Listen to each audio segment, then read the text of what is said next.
Hey everybody, how the heck you doing this fine day? Welcome to Tuesday. What is it? May the 21st. May the 21st. We're almost in June. We are almost in June. April, how the heck you doing? I'm good. Hi, everybody. Welcome. Ask me how I'm doing, April. How are you doing, Steve? Not good, April. What's wrong? Canucks lost last night. Oh, yeah, I actually don't watch hockey, so I wouldn't even know that. Sorry to hear that. Well, I do. And I have since I was a little So boy. are they all dead? I remember listening to their very first game ever on an old tube radio. Yes, it is a sad day in Vancouver. It's sad. Steve's sad. Oh well. But fortunately, we've had great weather. It is gloomy as hell. It is gloomy as hell. It's raining and stuff. So it's perfect. It matches our mood perfectly. But let's see if we can't cheer things up. We thought we'd have an Ask Me Anything today. We are, those of you that have been participating in our Building Your Online Business Bootcamp, everything is drawing to an end. And we are welcoming new people into our online community for baby boomers and Gen Xers into the Gray Wave, which is our online community where we teach you how to build and grow and nurture an online business. And so with all of that coming together, we thought we'd open the floor up for questions. So we're only doing this on YouTube. We're only streaming it on YouTube. So there's no, it's not in any webinar tool or anything. So it's out for the public. So if you have any questions at all for me right now, this is the time. I have been working this morning already on our next AI Academy inside the Gray Wave. One of the features that we have inside the Gray Wave is the AI Academy, where we're talking about all things of artificial intelligence. And man, it's almost a full-time job just keeping up with the new developments. Have you kept pace with the new development, the announcements last week in the AI world? With ChatGPT, yeah, I've been watching it. So ChatGPT 4.0, the letter O. Yep. And then the new announcements from Google I/O. But have you tried out the new ChatGPT on your phone? I have not, no. Oh, you talk to your phone and it talks back. It's conversational. Although they're getting in a little bit of trouble. I just heard that they're getting in trouble because they made the voice sound like Scarlett Johansson. And so and she says, I'd like to know why it sounds so much like me. So they got some, Lucy, you got some splaining to do. So that'll be interesting to see how that all comes to. That's going to be obviously a big part of these increased capabilities as we get closer and closer to, I don't know whether you'd classify this as deep fake technology, but you're definitely going to be pushing the boundaries. There are voice applications that can give you can narrate your script and sound like Snoop, or to sound like anybody who you want. And so Scarlett Johansson is, I mean, you could pick worse voices to be chatting with all day, I suppose. It's crazy. Actually, my kids and I had a conversation at dinner about AI technology last night, especially Wyatt, because he's in high school. We were just talking about it and how they use it, which was actually very eye-opening. Not surprising, but very eye-opening. What was eye-opening about it? Well, Wyatt was just saying, he's like, you can do all your homework on AI. Like, it's easy. And I was like, yeah, that's not okay. And I just said, like, there's checkers. And he's like, no. And he told me exactly, it was actually pretty alarming. He's like, no, you create the answers on this one, then you go to another one to fact check it, and then you go to a third to do this. And I was like, so this is like the questions that we had when we were I am aging myself, but when we could get calculators, pocket calculators, there was this big kerfuffle. I'm really aging myself by using the word kerfuffle. but there was this consternation over whether or not we were allowed to have calculators inside of our math classes. And they thought that the advent of the electronic calculator would completely undermine our ability to do math or to understand how math works, and we were going to become reliant on the machine.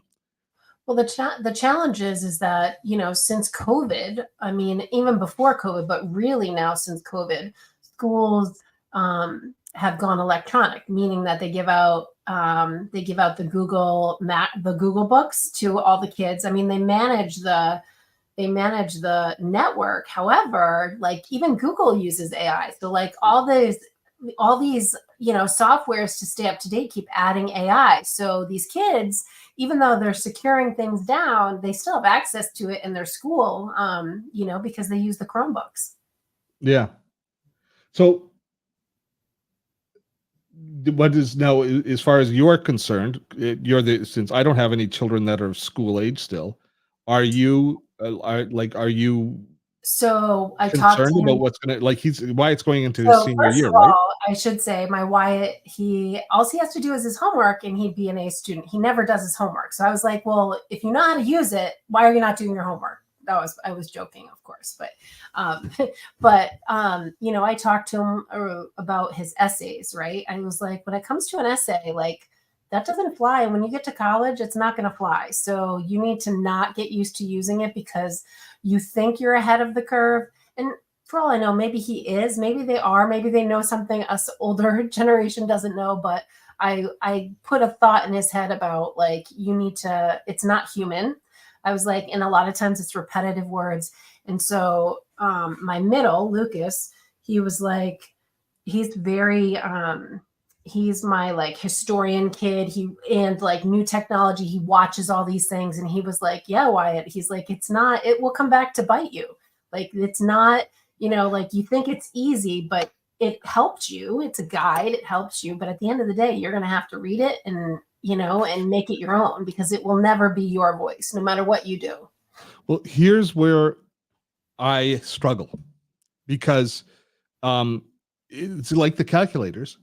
I know how to use a calculator, I mean, I learned math early enough, I guess, but I let me see. I'm not sure I can articulate this effectively, but the new reality is right now with the new chat GPT that I've just played, I'm working on to show in the AI Academy tomorrow on the phone, that they've got these tools that are ubiquitous to them now, as long as the internet is working, as long as they have online access, is you say it's going to come back to bite you, but not if you become proficient at the use of it. But you become like, at what point do we say, you have to learn this in your own wetware, and this is something that you can access in cyberspace or in the hardware? What's the device? It's just another one of those problems. This I is why understand I'm glad I'm old. What's that? I understand what you're saying, but I still feel like it's a computer. Like, and I feel like even though I think that at some level, like even the calculator, I mean, the big thing with a calculator is at the end of the day in school, especially in the curriculum now, they make you write out the problem. A calculator doesn't write out the problem for you, but now AI will, I guess. So there's that. So I don't know. Yeah, it is. I mean, it is the new reality. And actually, Bob, I'll get Bob. He's in the green room right now. He shared a link with me, which was a wonderful essay, or actually, it was a video by Stephen Fry. But it was a letter from, I'm not too sure who the artist was, but a musician who talks about the growth of AI and how it strips away the soul of art. And it was really really well done. Maybe you can share that, Bob, and it'll give everybody, it gives us food for thought. But this is a situation which is only going to accelerate. We see every time we sit down and this is why we do the AI Academy inside of the Gray Wave, is because we have to get we are I feel like we're 2 steps behind, even though we're paying attention, because the capacity changes so fast, and then use cases change at the same time, is how we actually end up applying it. And we are in this juggling act of being awed by this incredible technology and things that we could do that we could never do before, and then trying to pull it back to the propriety of whether or not we should be doing it, and what are the unintended consequences of doing things this way. All we see is easier, faster, better, right? We see it easier to create content or to do our work. We see it's faster.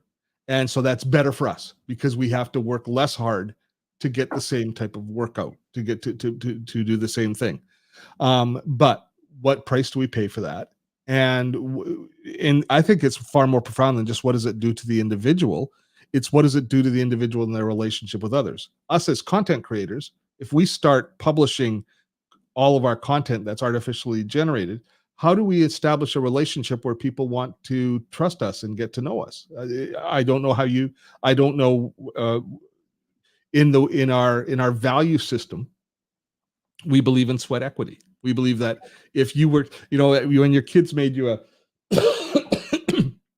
a piece of art, it was crappy. It was a terrible piece of art, but you cared because it was the effort. It's the effort that counted, right? And that carries forward even into our adult life and even into work. People appreciate you making the effort to create the content. And so even if it's not quite as polished a content that you create yourself, there's more intrinsic value in the relationship building process. So, oh, my head is swimming, and it's it's swimming. Do we have any questions that we should be jumping into, or? Oh, I already posted that. Okay. Is there support for becoming a more skilled in Canva? I'm pretty sure graphics. So Gary's asking a question. No, specifically with the Gray Wave, with our online community, we have some terrific Canva resources, and actually the Canva queen is right here.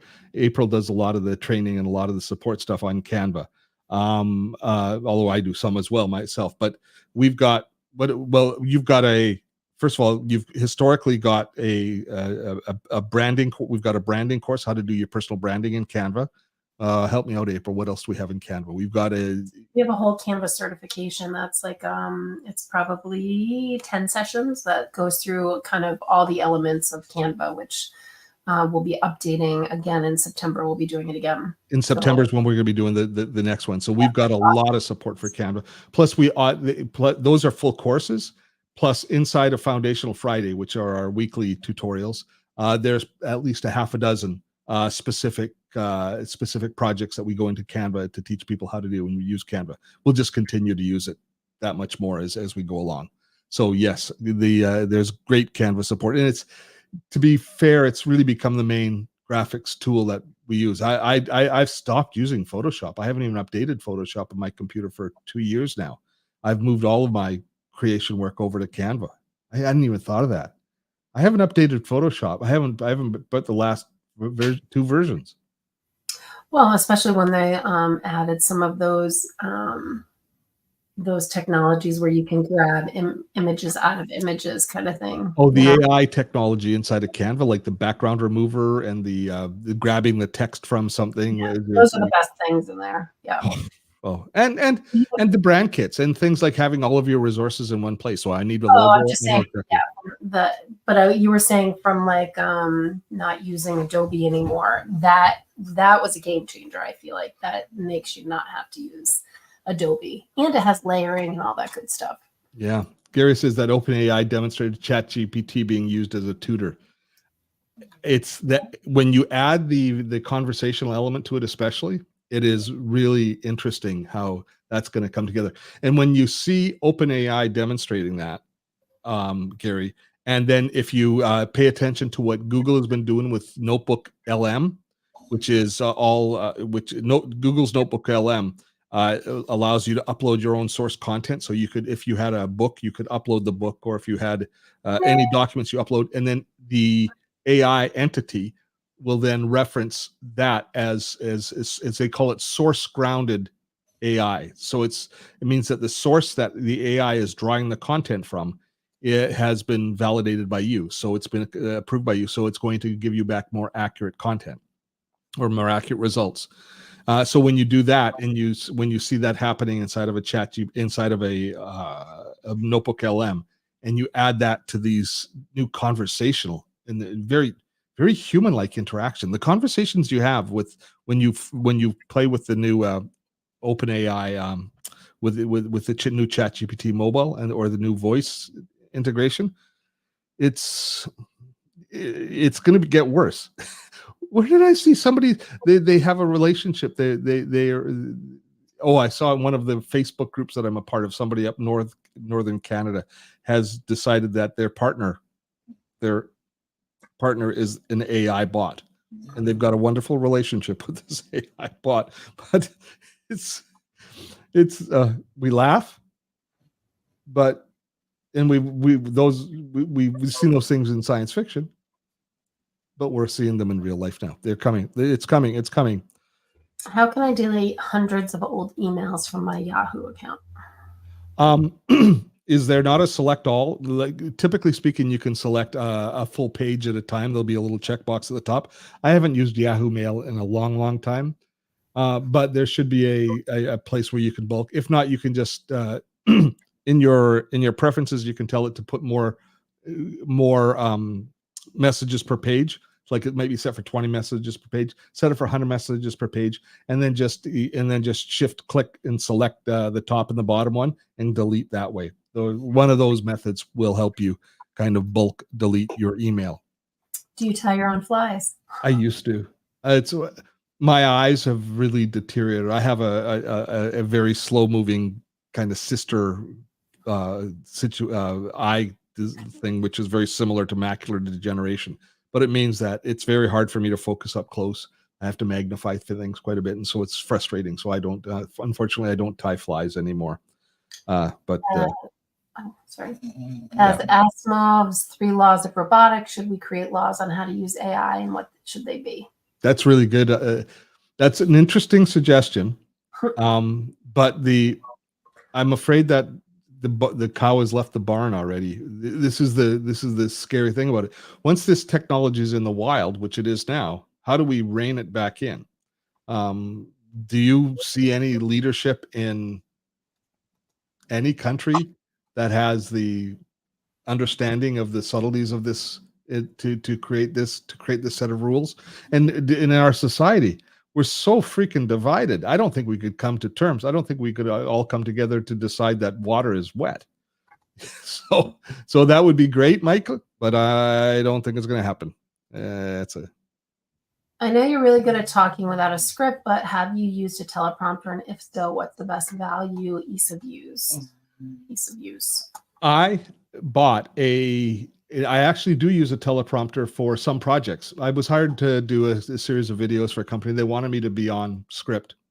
So I needed the teleprompter, and I ended up buying the Elgato prompter. It's about $400, but it is sweet. It is there are a variety of different prompters that you can buy from like $150. There's some that are designed for your iPad to go underneath, etc.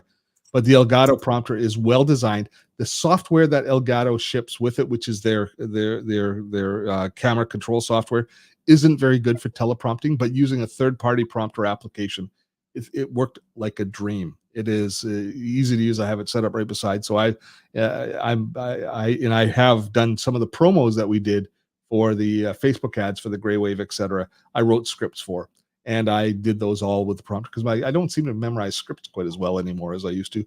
But I use the prompter for it. By the way, when I'm doing this, I'm pointing right at the prompter. And so that is the Elgato. I don't know if there's better value, but it to me was a good choice. I'm very, very pleased with it.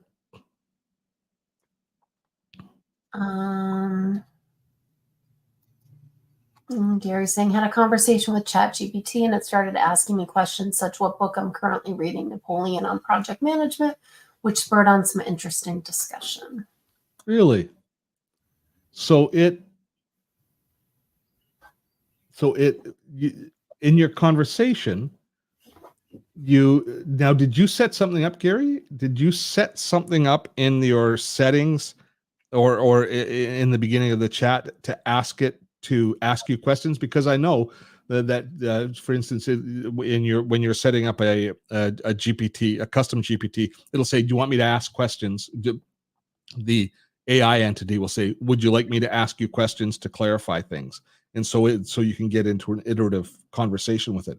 Did you have any settings set like that? But that's it can become better. I have this fear that ChatGPT will be a better conversationalist, better at small talk than we are. Because can you imagine having using? No. I'm terrible at small talk at parties. Now I can use ChatGPT for conversation starters. Maybe it'll be a little camera in your thing, and it'll say, "Oh, look, there's April. She likes talking about eBay." So I go, "Hi, April. How's eBay going?" That's a little odd. That's a little mental. That'll create a whole new mental illness category for that. Yeah. No, I'm serious. No, Like that's I'm not. that's just like I keep terrifying. I keep saying I'm glad I'm old and I don't have to figure this out for much longer. You know, the next I feel like early in technology, all through the 90s, I felt like I was on top of things. I understood what was happening. I became we had their show. In the 2000s, I was on top of things. 2024, I'm hanging on by my fingertips. I don't think that I'm going to be able to stay on top of things that much longer. Oh, Does the community help with use of software like a Tem Mini, Stream Deck, or to use for a YouTube channel? okay, so as far as the gray wave is concerned, the gray wave community is concerned, we don't do support on things like we don't actually have courses on using something like the ATEM Mini. I do have an ATEM Mini. I use it myself. And so there are people inside of the community who use it. And if you post a question about it, you'll find somebody who does use it. But we don't officially say we will support you in this space. However, there is plenty of kind of anecdotal support for people who do use a Stream Deck. Like I also use the Stream Deck for my for live streaming and for editing and for other purposes. So we do cover that, but it's not. We don't have any official content around it. We What we do have is, say, coming up in a couple of weeks, we have a new YouTube course starting, which is YouTube Essentials, which we teach people about the basis of setting up their channel, making sure that all of the administrative pieces are in place, that they've registered things properly, that they're choosing the name, choosing the theme, and then actually managing and supporting and growing that channel in accordance with YouTube's rules. So we cover those sorts of things, but specific pieces of hardware for creating content, not so much. Although we do have some tutorials on individual pieces of software, Camtasia, for example, for creating your videos and editing. But we don't do a lot on hardware support. We talk about what you might want to use, but not necessarily. We don't teach you how to use it. I've used Chat GPT to start my thinking process when I get ready to write a blog. I ask for insight, and that it be limited to a stanza or a paragraph. I do that a lot too, Mike, or Michael. I think that's one of the things that a lot of content creators do is, for the most part, people who create a lot of content or content for living, once they know what it is they want to create, the job is pretty easy. It's, for most of us, I think, deciding on what our topic is going to be or what our focus is going to be. That's the one that that's where I lose sleep, and that's where I lose energy, and that's where I get frustrated, is if I don't have a great idea of what it is I want to communicate. So I found the AI tool to be a really useful foil to have a conversation saying, give me, in the productivity space, I want to talk about calendar management. Give me 10 ideas of different kind of current calendar management philosophies. And then it'll give the 10. And I'll say, oh, I like this one here. So let's talk a little bit more about that. And then, so it gets me to the message. It helps me get to the message, and then I can start working on it myself. So it is terrific from that perspective, and in recognizing that you do have it does eliminate some of the damage done by hallucinations at that point, because you're making the decisions yourself. And it's like I always say, when you deal with an AI entity, consider that you're talking to a well-intentioned, well-informed, but very gullible friend. So they know a lot about the topic. There's always somebody at every dinner party that knows a lot about topics. They're very glib, but if they're gullible, then a lot of what you're going to get back from them is also conspiracy theories, or not grounded, or as we're talking, whatever, the chemtrails and all sorts of chemtrails causing all of the rain that's happening right now, type thing.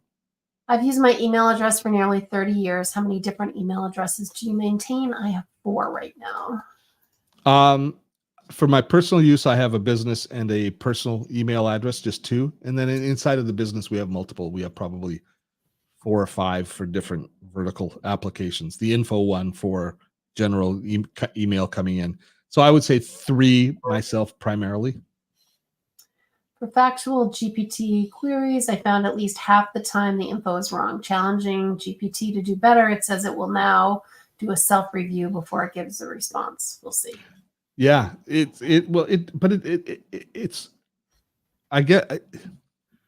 interesting that one of the features that Google was spouting in Google I/O, and this one scares me a lot, is in real time Google I/O will monitor, or the AI tool will monitor your conversation and warn you if it thinks you are being scammed, if you're in some sort of a scam.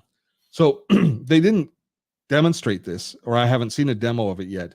But sounds to me what they're saying. It's one thing for them to say in an email, it'll say this looks like spam, to have even more detail. This looks like it could be a phishing attack, or looks like it could be some sort of a known scam. But it's a whole different thing if they're listening to our phone call, our conversation, or our Zoom call, and then all of a sudden coming back and saying, Steve, I think that you should be careful. This could be, now it could be very beneficial, but that's, we've all felt occasionally like Google or Amazon Alexa or whatever entity is listening to us at home because of the way that advertisements appear. Well, here they are going to be listening to you. They're going to be listening to what's going on when you're on these calls. Sorry, go ahead, April. Oh, I was just saying we have some more questions. Okay. So, but that's one of the features that they're talking about, that they're building in, and it'll be coming in Android first.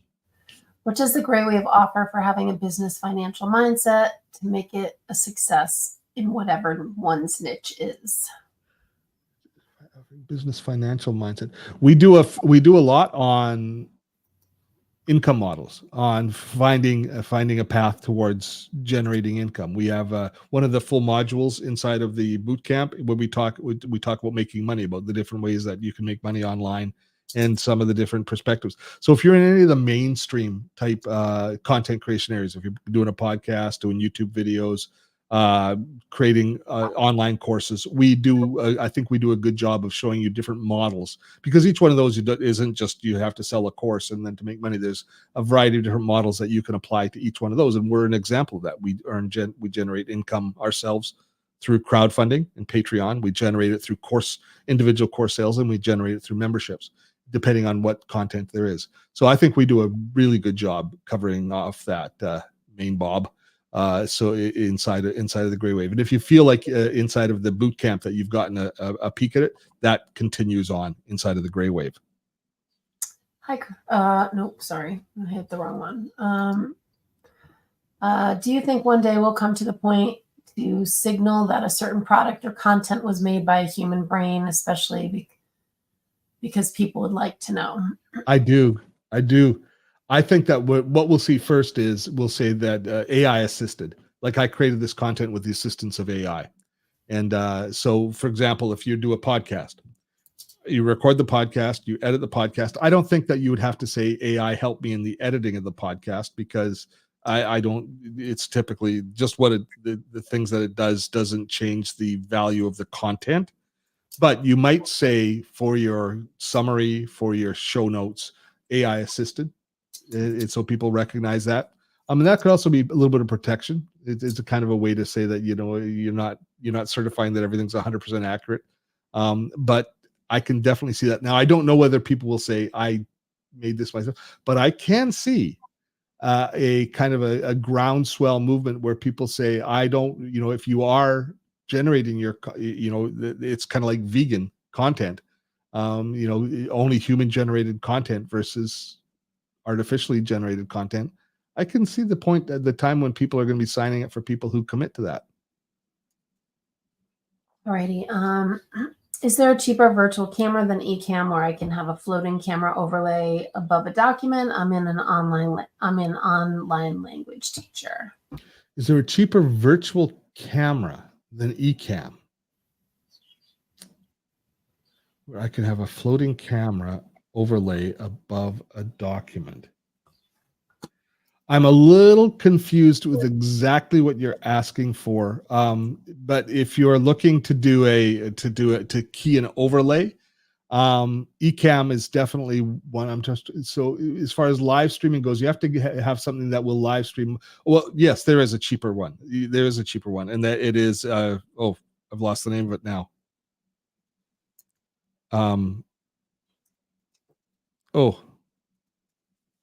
The switching software. Somebody's gonna type it into chat. The free switching software. There's a free tool that we use for virtual switching. It's a little more complicated to use than Ecamm, but it'll. You guys are going to have to help me out here on this one. You all know what it is. Somebody there knows what it is. What's it called? It's I've lost its name. I'm going to do a search while we're talking. I don't know. I don't use that, so I don't know the name. So ask me the next question while I do this search. Welcome, Lori. Welcome, Lori. I actually saw your Facebook thing. I will let you into the group after we're off here. So welcome aboard. When using ChatGPT to get the idea for my video and then I expand on each of those top 10, does YouTube know which is which, and does it affect your YouTube's videos being viewed or suggested? Okay, I got it. Sorry, I got to find it. Now, where are we? Where do we go? OBS is what. OBS, yeah, that's what I had it. I had it too. But yeah, OBS will do all of that for you, and there's lots of great tutorials on OBS that you can find online. But OBS is the one that you can do it all for free from. So go for OBS. So go ahead with the next question, April. I'm sorry. When using ChatGPT to get the idea for my video and then I expand on each of these top 10, does YouTube know which is which, and does it affect your YouTube videos being viewed or suggested? No, YouTube doesn't know at all which what you're using. For example, no, YouTube has no idea. The AI detection is going to be an interesting technology, and I don't have a lot of confidence that it's going to work very well in the future, especially for things like for text. And you're using it kind of in the right way, using it to help you come up with good titles, because you've already decided on the topic, you've created the video yourself. Using AI to help you create the titles is smart. That's just a good way to do things.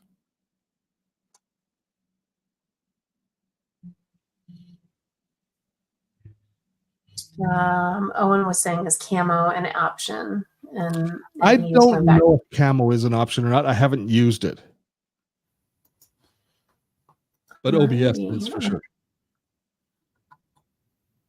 I think that is a wrap. Is it? Is it now? That's good. Well, it was good to visit with everybody and to share our concerns and our massive fears about. We still got a few coming in. Okay, what are we using? Okay, the camera that I'm using. Here we go. It's this question here. Oh, the camera that great beard, Greg. The camera that I'm using the Elgato face cam right now. And I quite like it. It's really good. I'd like to buy their Pro, which is almost $400. It seems like it looks like it's really good. I think Elgato makes the best webcams now. Second best are the Brios. As far as I'm concerned, the Logitech Brio, much more affordable. But Elgato they charge a premium for their stuff, but everything that I've bought from Elgato works great for content creators of our ilk. It's been good. So the Elgato, and they've got the Mark II of the face cam, which sounds like it's even a little bit better. So I've got the original version. I don't know. What are you on, April? I am on Logitech 922. 922. Okay. Got it. Okay. Bob uses the Brio. Yeah, I used to use the Brio too. The Brio's great. It is great. It's just not quite this good, but it's good. Alrighty, I'm not seeing anything else, but okay. Well, thanks everybody. Oh, another one. Oh, Chuck.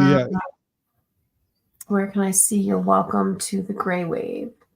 Oh, you can see it in the top of the Facebook group. I also posted in our boot camp group, but in the Gray Wave Facebook group, you should be able to see the welcome. Oh, you're talking about the orientation. If you go to the dashboard calendar, I have one on Thursday this week, and then I have one on Monday next week and Thursday. But if you log into your Thinkific, it's right at the top, and there'll be an email coming out as well. Yeah, I'll be interested to see what you think of it, Dudley. One of the things I like about Elgato when we're talking about the face cam, is they don't spend any of their energy and time putting a microphone in it, because they say, if you read their, I love their sales sheets, they say microphone, built-in microphone. They say no, because webcam microphones suck.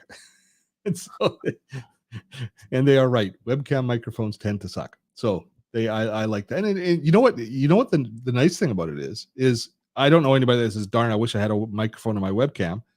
But the other thing is you don't accidentally end up having it chosen, so your audio sounds poor. A lot of times when you're watching people do live streams, etc., their audio doesn't sound as good as you think it should, and that's because in their setup they've just somehow missed, and their system is pointing towards a microphone that's either in the computer or in the webcam, instead of the nice mic that they think that they're talking into. So that's an issue. Rhonda. Yes. If you go month to month in Grey Wave, do you have our membership? We just have one level of membership, and it's called our premium membership. And the only options are you pay monthly or you pay annually. You get access to the exact same features and benefits. There's no difference. There's nothing that we charge you extra for inside of the Grey Wave. So it's all included. So it is identical. Is the upcoming YouTube training different than the one already in my dashboard in Thinkific? Yes, the YouTube trainings in your dashboard in Thinkific were some that there's several that I did before earlier, and so they're about a year and a half old. So they're still valuable, but they're not quite as updated as this one's going to be. The Camtasia course is not on YouTube; it's just on video production and creating videos with Camtasia, which is the other course that Gord Eisman, who is teaching this course for us, taught. This one is a brand new course that Gord is just finishing up right now. It's good content.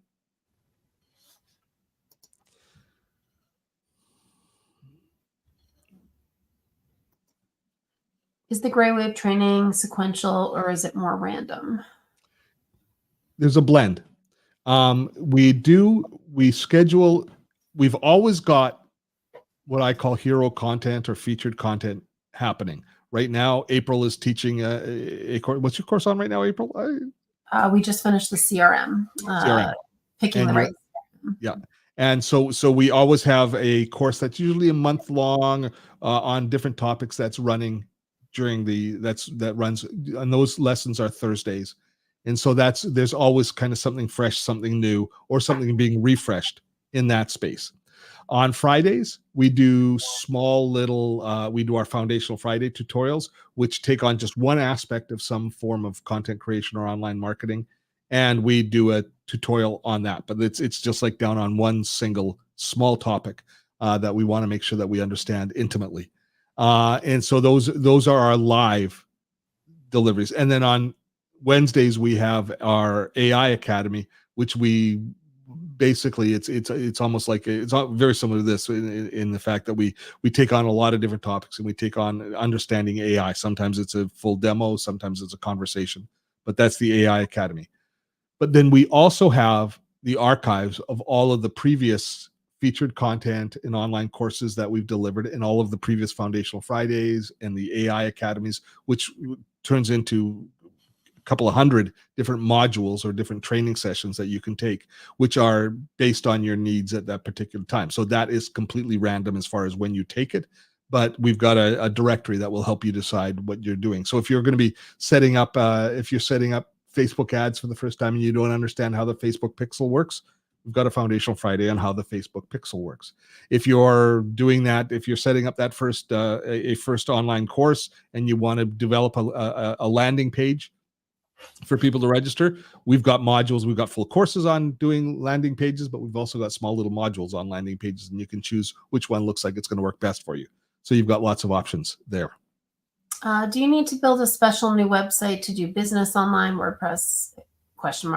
Or simply can you start by adding a landing page to your existing business website?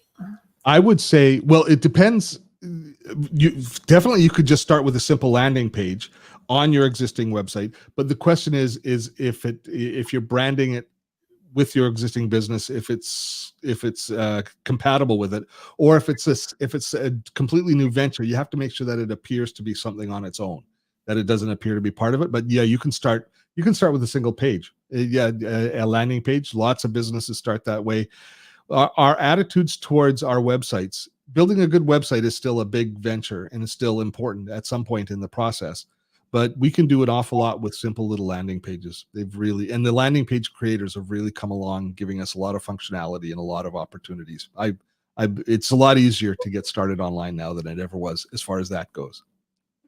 Welcome, Michael. Just joined the Gray Wave. Hey, welcome aboard. I think that is it that I see.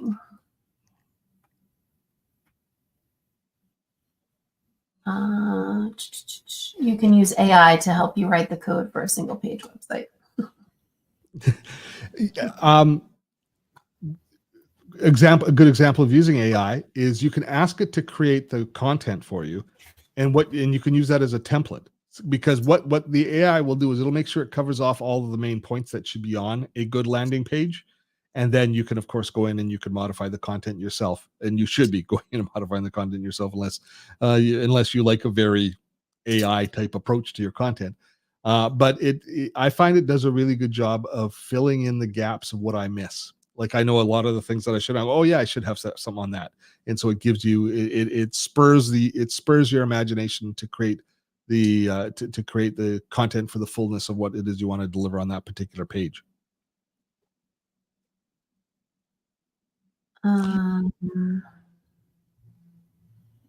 Yeah, system. Yeah, a lot of people are using system. That's one you like, isn't it, April? Chris actually opened my eyes to it. Okay, thanks, Chris. Yeah, I was looking at it as well.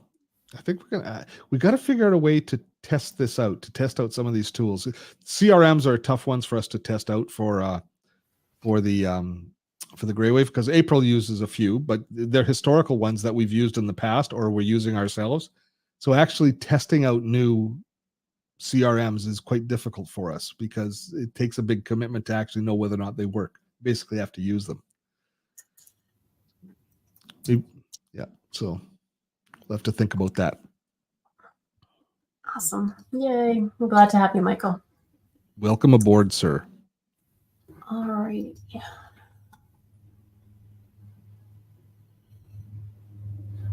Okay. I think we can call it a day now. I still have to do my video for tomorrow. So AI stuff, all of the new announcements. April, thank you. You said it's going to get like 90 degrees there today? Today and tomorrow is supposed to be like 92. Yeah. Crazy. Did you see that weather in Houston? Oh my gosh. I did not. I haven't been watching the news that much. It's like not good. Nothing is good in the news these days. That was fearsome. I shut off notifications on my phone. I'm just going to live in my own little globe over here for a while. Lisa, this video is recorded. It's actually available on, it'll be available in replay here on YouTube, but we're doing another kind of open Ask Me Anything, or another tomorrow's Webinar Wednesday, tomorrow afternoon. If you have more questions that you want to ask, make sure you sign up for Webinar Wednesday tomorrow, because we'll be talking about what the Gray Wave means and what your opportunities are in answering any last questions, because the doors to the Gray Wave close tomorrow night at midnight, and after that you'll have to wait for at least 6 months in order to sign up again. So that'll be it. Excellent. Thank you all so much.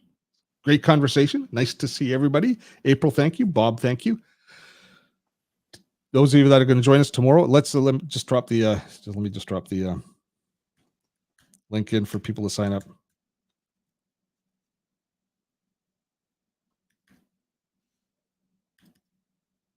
Oh, what am I doing?